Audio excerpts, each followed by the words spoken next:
Szymek, powiedz, dlaczego uczymy się języka migowego w przedszkolu? Żeby dzieci, żeby porozumiewać się z dzieci głuchymi.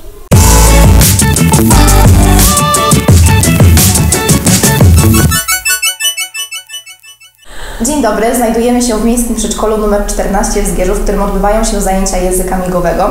Dzisiaj poprowadzimy rozmowę z jedną z mam, której dzieci uczestniczą w zajęciach. Nazywam się Monika Kwiatkowska. Moja trójka dzieci uczęszcza tutaj do przedszkola i każde z nich bierze udział w zajęciach. Z opowiadań dzieci, jakie ma Pani zdanie na temat zajęć języka migowego? Dzieciaczki jak przychodzą do domu, to często pokazują, czego nauczyły się na zajęciach. Pytają: mama, wiesz, jak jest po migowemu na przykład kolor pomarańczowy? Także widzę, że bardzo lubią uczestniczyć w tych zajęciach. Czy oprócz, że tak powiem, nauki znaków opowiadają coś na temat osób głuchych? Tak, opowiadają do czego jest potrzebny ten język, tak? Do komunikacji z osobami właśnie, które nie potrafią mówić i nie słyszą. Czy mieliście może taką sytuację, że spotkaliście gdzieś na zakupach albo przy jakimś spacerze osobę głuchą? Nie, jeszcze nie. Mam takie pytanie, czy oprócz zajęć języka migowego dzieci wykazują chęć w domu na przykład oglądania bajek, które są tłumaczone na język migowy? W telewizji faktycznie są programy, gdzie jest na dole speaker, który tłumaczy wszystko w języku migowym i dziewczynki gdzieś tam wyłapują poszczególne znaki. Super! Faktycznie też byłam zaskoczona, ale to działa. Na przykład ma Pani trójkę dzieci, tak, które uczęszczają tutaj do przedszkola. Czy dzieci między sobą migają może w domu? Wymieniają się, że tak powiem, informacjami? Zdarza się czasami, tak.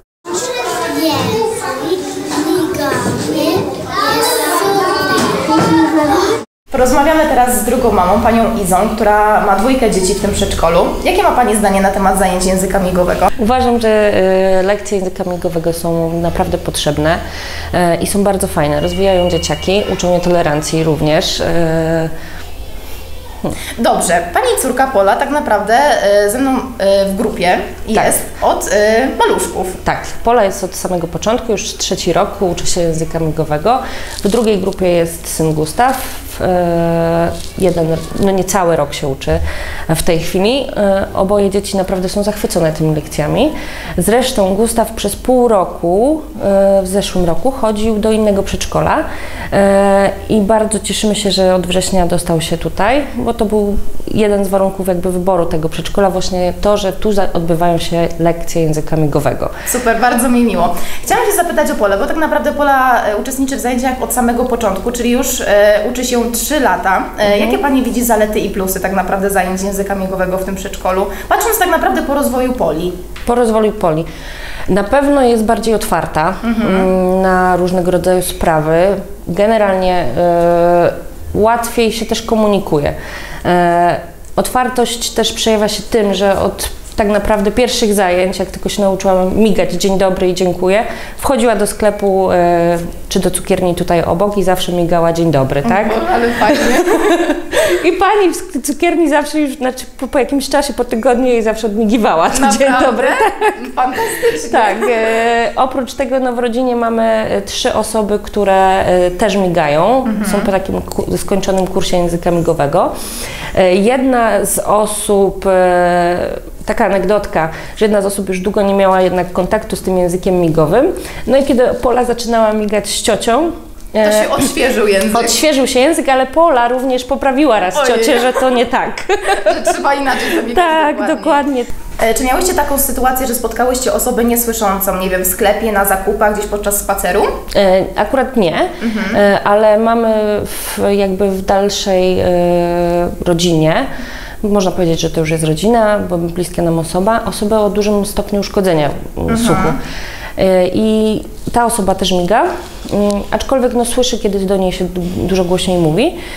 No i było bardzo miło, kiedy Pola mogła się przywitać, takie podstawowe rzeczy wymigać razem z tą osobą. Jakie było wrażenie tej osoby? No bardzo przyjemne, bardzo się cieszyła, że tak mała osoba, bo malutka, tak, w tym wieku jest chętna do tego, żeby się uczyć w ogóle i że inaczej patrzy, dla niej to jest takie naturalne, to miganie nie jest niczym dziwnym, tak? Czyli można by powiedzieć, powiedzieć, że uczenie dzieci od najmłodszych lat tolerancji powoduje to, że raczej nie boją się takich osób nowych w środowisku, tak? No bo wiadomo, że dla każdego małego dziecka, kiedy widzą na przykład gdzieś na spacerze albo na przystanku osobę głuchą, która miga, tak? To jest coś nowego czy coś innego. Często dzieci na przykład dokuczają innym takim osobom albo po prostu się patrzą i są spieszone, ale jednak można powiedzieć, że Pola zdecydowanie, gdyby na pewno taką osobę spotkała, by się z nią przywitała. Tak, na pewno nie miałaby żadnych problemów. Ja uważam, że w ogóle dzieci same z siebie nie widzą problemów w czymś nowym, tak? To raczej my rodzice widzimy problemy, jeśli już. Ja jeszcze powiem, że mi brakowało kiedyś języka migowego, jak pracowałam, tak?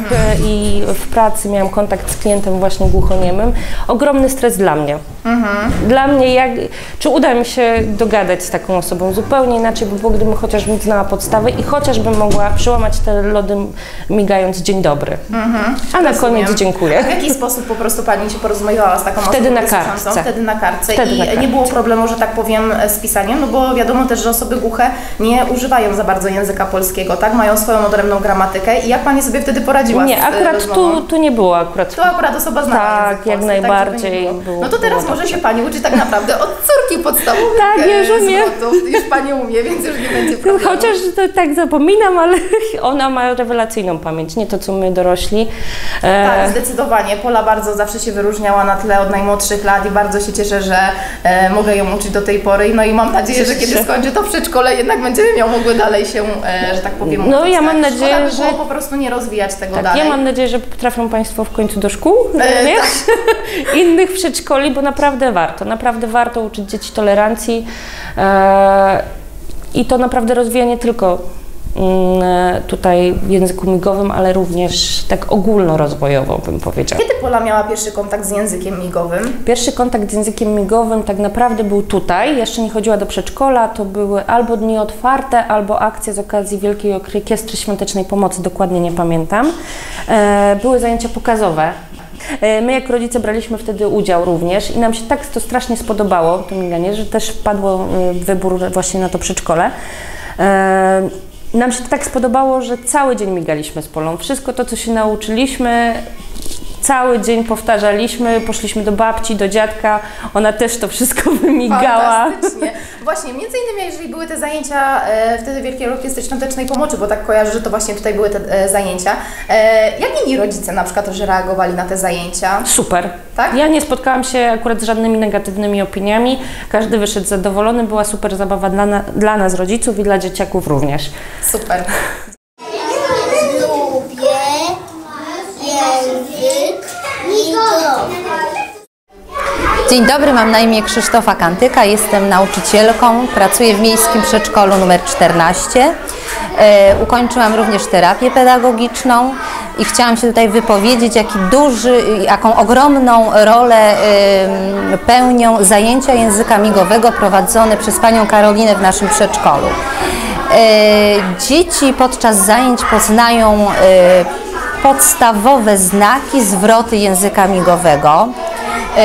Dowiadują się również o tym, że wśród nas są osoby niesłyszące, osoby, które porozumiewają się gestami, dzięki czemu uczą się tolerancji, uczą się integracji, rozwijają kompetencje społeczne.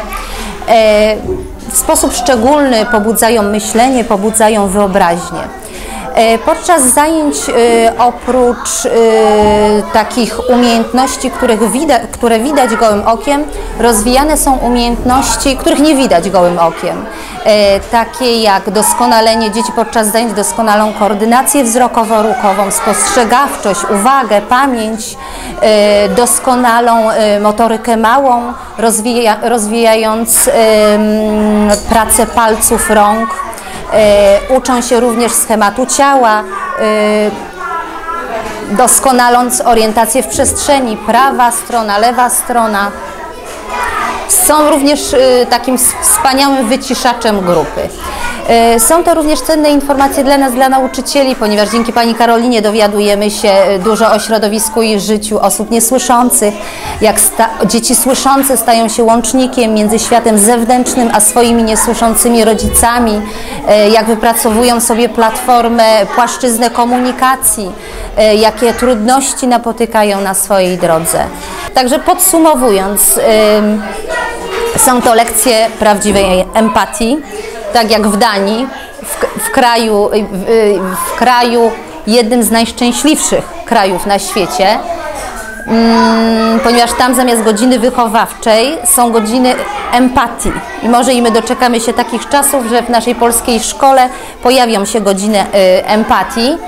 Nasze przedszkole na pewno w tym kierunku zrobiło już pierwszy krok, organizując takie zajęcia cykliczne, regularne języka migowego, ponieważ chcemy, aby nasze dzieci uczyły się w sposób ciekawy, kreatywny, niekonwencjonalny i aby były wrażliwe na potrzeby innych.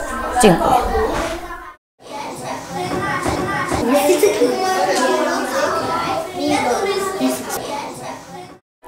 Beata Masica, nauczyciel logopeda w Miejskim Przedszkolu nr 14.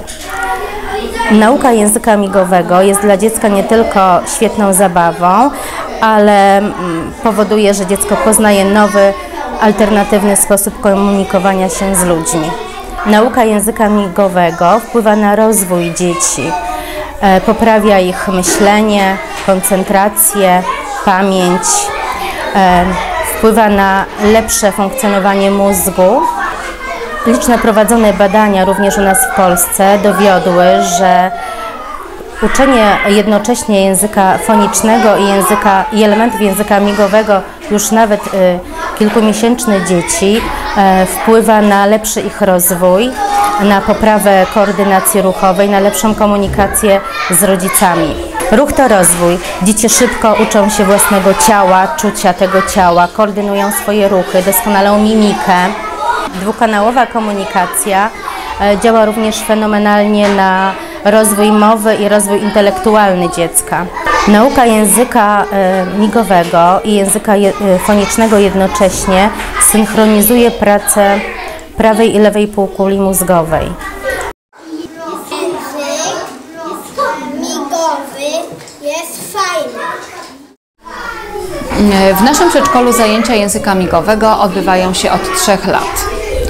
Dziecko, które uczęszczało do nas do przedszkola 3 lata temu, jest dzieckiem słyszącym, które ma rodziców głuchych.